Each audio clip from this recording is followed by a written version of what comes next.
The NBA is still playing games?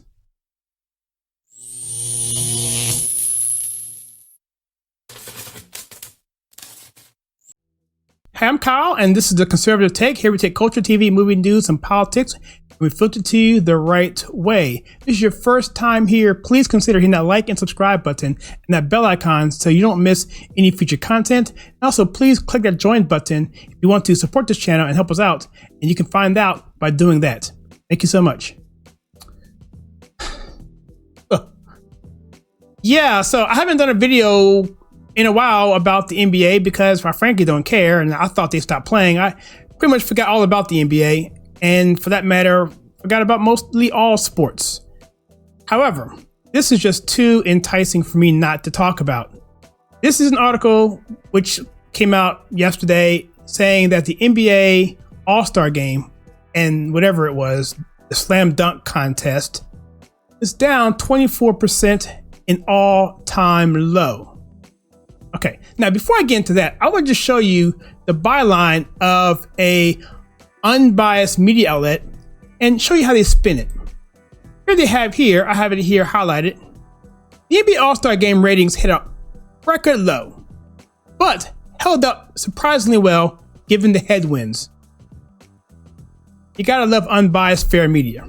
All right, so let's dig into this. So this is a situation where the NBA is trying their best to backpedal on their position of the wokeness agenda that they put forth last year with the BLM everywhere and on the back of the jerseys, and putting forth what they call so-called social justice, which, by the way, I must define that for the sake of this video, because social justice simply means your justice only applies to what category somebody puts you in. That's the definition for social justice. Now, the big question is, what group are you with? And more importantly, who put you in the group, right? Because if you're in the right group, then you're going to be okay. And so that's a topic for another day, but I want to just make sure I lay that out there because it's been a while since I've talked about this. But that's what social justice is. It is identifying yourself in a particular group, and therefore your rights come from that group. So if you're whatever you are, I'm not going to name labels here. You can think for yourself. You're in this group based on whatever criteria it is. That is where your ranking, your life, your goals, aspirations, your rights, everything identified with that. And second part to that is someone put you in that group, whether it be popularity, culture, or whatever it is. Whatever it is, it makes no sense and it's injustice at its finest. However, it doesn't stop the NBA and the other major league sports from buying in to these blue check Twitter folks who scream and yell, who have no care in the world about the actual issue.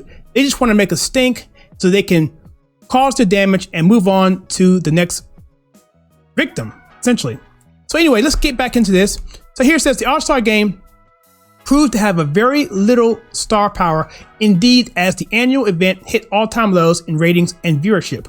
On a night where the league celebrated historically black colleges and universities, HBCUs, while matched up against Oprah's interview, more on that later, with Prince Harry and Meghan Markle. America's foremost social justice-minded sports league suffered its lowest numbers in ratings and viewership.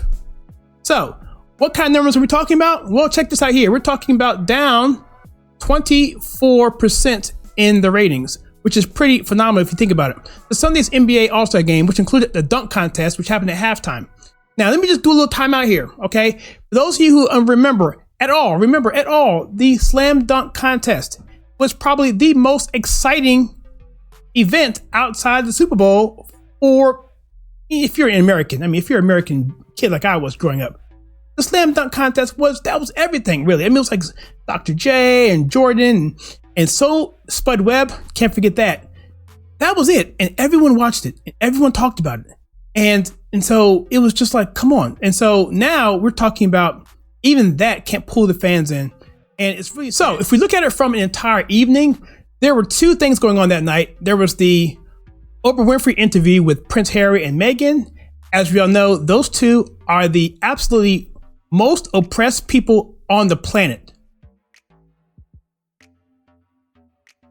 Secondly came the All-Star game. So it looks like in the key demographic of 18 to 49-year-olds, looked like the Merkel interview came in at 2.7, and right behind that came the NBA All-Star game at 2.4 rating, which tells me that the same people that care about this racially charged interview and turmoil in the most oppressed people on the planet are the same people who watch the All-Star game.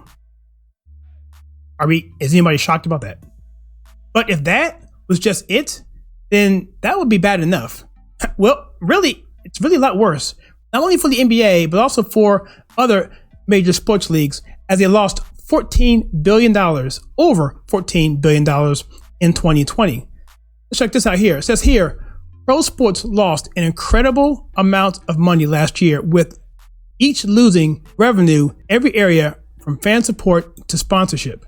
Holding this up here, I'm seeing at least 11 and I guess 3 extra billion that I don't see in this article are coming into play here. And I'll get to that in a second.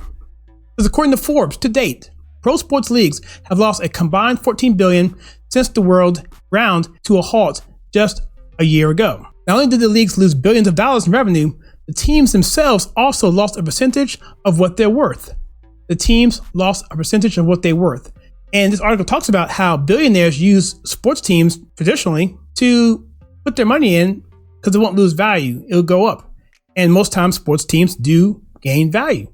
Because here, even the values of sports teams, one of the most reliable long-term investments for billionaires, began to creak from the strain. NHL franchises fell 2% on average, according to a Forbes analyst published in December. The first drop in 2 decades. The first drop of value for a franchise in the NHL in 2 decades, 20 years. NBA rose just 4% on average, the smallest increase since 2010. So they haven't increased since over a decade, but they gained something at least, looks like the value, but who knows if they contribute inflation to that. Because here, unsurprisingly, players took a hit to their wallets. You know what? I'm just going to have to just sit here and just have a moment of silence with these NBA players who are losing money. Okay, looks like here, Chris Paul and Joel Embiid, I mean, this guy he lost $4.9 million, and Chris Paul lost about $7 million last year. So losing $7 million and losing $5 million respectfully, that's a hit. I don't care who you are. You lose $7 million, that's a hit. I don't care who you are, okay?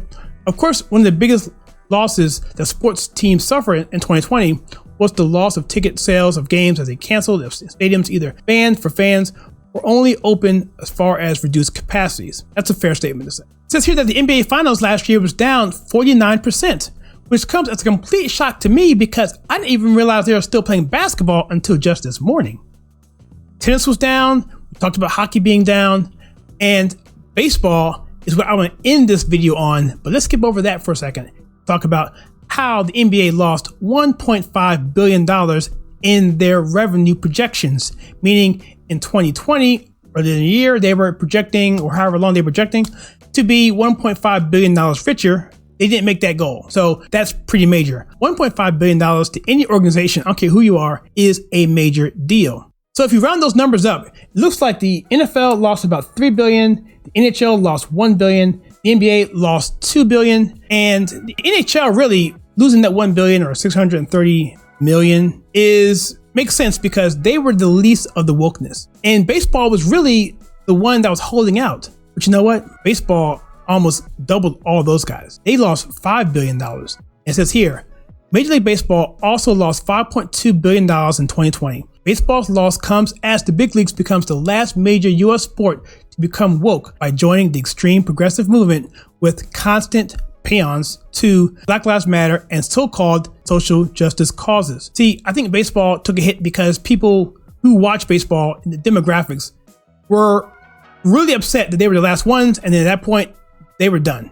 And I think it's going to be hard for these teams, especially the Major League Baseball, to recover from this, because once you take your fans and you alienate them the way you do, and it's hard to get those people back. So what do you think about this? What do you think about the NBA, the NHL, golf, tennis, all these organizations pretty much taking a major hit across the board in ratings and finances across, And do you think it's going to come back? Do you think they're going to wake up from being woke? Or do you think it's just going to continue? I tell you one thing, if it does continue, it's going to get worse and worse until they're going to have to make some kind of decision. But the culture, the cancel culture of society, it's definitely having an effect. I'm not sure what these teams or owners, I think they're clueless at this point. They have no idea what to do, how to handle these blue check Twitter people who continually make noise and then make their damage and then move on to the next victim. So we're seeing a pattern over and over again. So please, with that, please comment below and let me know what you think. And also, if you like what we do in this channel, we take culture, TV, movie news, and politics, and we filter to you the right way, then please click on that like and subscribe button and that bell icon and join the channel. You can do that by clicking on that, go to our Discord server. And if you like to do that, then you can please check out our other videos we have right here.